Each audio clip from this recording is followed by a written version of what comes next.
बिस्मिल्लाहिर्रहमानिर्रहीम। अस्सलाम वालेकुम। आज के लेक्चर में हम स्ट्रक्चर ऑफ डीएनए को डिस्कस करेंगे। बेसिकली हमारा topic of discussion nucleic acid पर है और न्यूक्लिक एसिड के अंदर हम डीएनए को डिस्कस कर रहे हैं।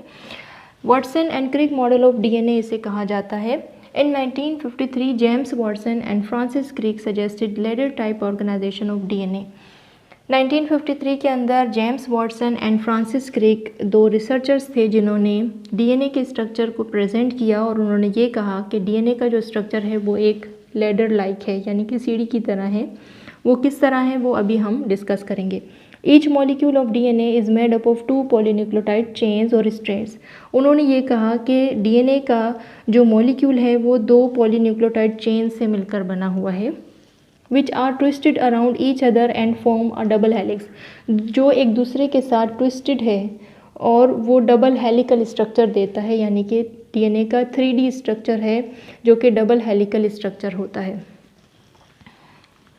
पॉलीन्यूक्लियोटाइड में लास्ट लेक्चर में कंप्लीट इनकी फॉर्मेशन समझा चुकी हूँ। जिसने नहीं देखा वो देख लीजिएगा, डिस्क्रिप्शन बॉक्स में मैं लिंक ऐड कर दूँगी। यहाँ पर एक न्यूक्लियोटाइड का स्ट्रक्चर मैं आपको समझा देती हूँ। न्यूक्लियोटाइड यानी कि मोनोन्यूक्लियोटाइड का जो स्ट्रक्चर होता है उसके अंदर 3 कंपोनेंट्स प्रेजेंट होते हैं। एक पेंटोस शुगर के कार्बन नंबर 1 पर नाइट्रोजनस बेस अटैच होता है और कार्बन नंबर 5 पे फॉस्फेट ग्रुप अटैच होता है। इस तरह से मोनोन्यूक्लियोटाइड आपस में फॉस्फोडाइस्टर बॉन्ड बनाकर पॉलीन्यूक्लियोटाइड का स्ट्रक्चर देते हैं। और डीएनए के स्ट्रक्चर के अंदर पॉलीन्यूक्लियोटाइड के 2 स्ट्रैंड्स होते हैं और पॉलीन्यूक्लियोटाइड के जो 2 स्ट्रैंड्स होते हैं वो एक दूसरे से एंटी पैरेलल होते हैं, यानी कि ऑपोजिट होते हैं। जो स्ट्रैंड्स होते हैं यानी कि सीढ़ियों के जो 2 इस तरह से स्ट्रैंड्स होते हैं वो एक दूसरे के जो एंटी पैरेलल हैं वो strands phosphate and pentose sugar से मिलकर बने हैं, जो कि कार्बन नंबर 5 पे फॉस्फेट अटैच है और पेंटोस शुगर और फॉस्फेट ग्रुप इतना जो है स्ट्रक्चर ये इनके स्ट्रैंड्स बनाते हैं 2। और दरमियान में इनके रंग्स होते हैं, जो स्टेप्स होते हैं जिसके ऊपर आप पाँव रखकर ऊपर चढ़ते हैं सीढ़ियों के। तो सेम इसी तरह 2 स्ट्रैंड्स के दरमियान रंग्स होते हैं जो कि नाइट्रोजनस बेसिस के बने होते हैं।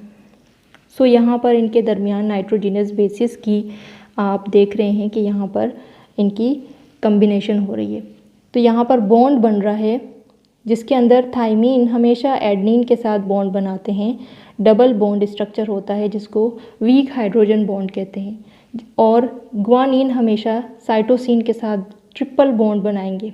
जो ये 3 डॉटेड लाइन शो हो रहा है इट मीन्स कि ये ट्रिपल बॉन्ड है। इस तरह से इनकी चेंज हो सकती है, रिप्लेसमेंट हो सकती है। तो यहाँ पर एडेनिन जो है वो थाइमीन के साथ डबल बॉन्ड बना रहा है, तो नेक्स्ट स्टेप के अंदर साइटोसिन ग्वानिन के साथ बॉन्ड बना सकते हैं। इस तरह से जो है वो डीएनए का स्ट्रक्चर पेश किया गया। तो ये मॉलिक्यूलर स्ट्रक्चर ऑफ डीएनए है जिसके अंदर जो स्ट्रैंड्स हैं वो फॉस्फेट और पेंटोस ग्रुप के बने हुए हैं। पेंटोस ये पेंटोस शुगर है और ये फॉस्फेट ग्रुप, और जो इनके दरमियान रंग्स हैं वो नाइट्रोजनस बेसिस के साथ बने हैं जो एक दूसरे के साथ पेयर अप होते हैं, इनके पेयर्स बनते हैं। और याद रहे कि हमेशा थाइमीन एडनिन के साथ या एडनिन थाइमीन के साथ ही बॉन्ड बनाएंगे और डबल बॉन्ड ही बनाएंगे, जबकि ग्वानिन जो है वो हमेशा साइटोसिन के साथ या साइटोसिन हमेशा ग्वानिन के साथ ही ट्रिपल बॉन्ड बनाएंगे जो कि हाइड्रोजन बॉन्ड होंगे। पॉलीन्यूक्लियोटाइड का स्ट्रक्चर जो है उसके अंदर एक मोनोन्यूक्लियोटाइड दूसरे मोनोन्यूक्लियोटाइड के साथ फॉस्फोडाइस्टर बॉन्ड बनाते हैं। और जब कार्बन नंबर 3 पर 3 प्राइम जो है वो फ्री हो जाता है उसका हाइड्रोक्सिल ग्रुप, तो हम इसे 3 प्राइम से शो करते हैं। और जब पेंटोस शुगर का कार्बन नंबर 5 के पास फॉस्फेट ग्रुप फ्री होता है तो हम इसे 5 प्राइम कहते हैं, यानी कि फर्दर इनकी कोई लिंकेज नहीं बनती है मोनोन्यूक्लियोटाइड के साथ। ये फ्री हो जाते हैं, यानी कि यहाँ से डीएनए को अगर हम कट कर दें तो डीएनए का एक एंड जो है वो हमें 3 प्राइम और दूसरा एंड हमें 5 प्राइम मिलेगा, जबकि सेम उसी डीएनए का जो दूसरा स्ट्रैंड है वो हमें 3 प्राइम और लास्ट वाला एंड जो है वो 5 प्राइम मिलेगा। यानी कि एंटी पैरेलल हैं, ये एक दूसरे के कंप्लीमेंट्री स्ट्रक्चर बनाते हैं। सो इसी वजह से डीएनए को कहीं से भी आप जब भी कट करेंगे तो डीएनए का एक एंड 5 प्राइम 3 प्राइम होगा और दूसरा एंड 3 प्राइम 5 प्राइम होगा। सो होपफुली कि आपको ये समझ में आ गया होगा। डीएनए का जो डबल हेलिकल स्ट्रक्चर है उसके अंदर 1 कंप्लीट टर्न जब हो जाता है, यानी कि एक एस बन जाता है, एक कंप्लीट टर्न जब हो जाता है तो उसके अंदर 10 बेस पेयर्स होते हैं, यानी कि 10 मोनोन्यूक्लियोटाइड्स होते हैं काउंटिंग में। और इनकी जो लेंथ होती है वो 34 एंगस्ट्रॉम की होती है। अगर इनको एंगस्ट्रॉम को नैनोमीटर में कन्वर्ट करेंगे तो वो 3.4 नैनोमीटर मिलेगी।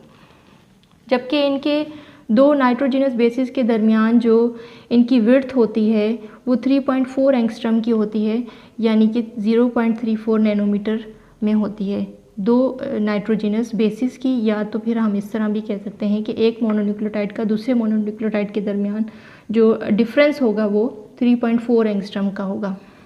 जबकि डीएनए की जो विड्थ होगी कंप्लीट विड्थ जो है वो 20 एंगस्ट्रॉम की है, यानी कि 2 नैनोमीटर की। तो शेरग्राफ रूल के मुताबिक ये बताया गया है कि डीएनए के अंदर एडेनिन हमेशा थाइमीन के साथ बॉन्ड बनाएंगे या थाइमीन हमेशा पेयर अप होंगे एडेनिन के साथ, और जो एक दूसरे के मिरर इमेजेस हैं, यानी कि एक दूसरे के साथ कंप्लीमेंट्री स्ट्रक्चर्स बनाते हैं। और ग्वानिन हमेशा साइटोसिन के साथ ही बॉन्ड बनाएंगे या साइटोसिन हमेशा ग्वानिन के साथ ही ट्रिपल बॉन्ड स्ट्रक्चर बनाएंगे। तो एक कंप्लीट टर्न जो है वो 10 बेस पेयर्स के हो जाते हैं और उनकी लेंथ 34 एंगस्ट्रॉम की हो गई।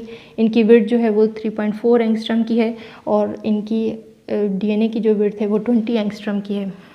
सो इस तरह से डीएनए का मॉडल पेश किया गया जिससे प्रूफ किया गया। उसको एक्सप्लेन जो है वो शेरग्राफ ने किया था, वो एक साइंटिस्ट हैं जिन्होंने उसे अप्रूव किया कि वाकई ही जो डीएनए का जो स्ट्रक्चर है उसके अंदर जो उनकी नाइट्रोजिनस बेसिस हैं वो एक दूसरे से कम्प्लीमेंट्री स्ट्रैंड बनाते हैं, क्योंकि इनके जो स्ट्रैंड्स हैं वो एक दूसरे से बिल्कुल ऑपोजिट हैं। ये आपको दिख रहा होगा कि ये एक स्ट्रैंड जो है वो अपवर्ड की तरफ है और दूसरा स्ट्रैंड जो है वो इनका स्ट्रक्चर डाउनवर्ड की तरफ है।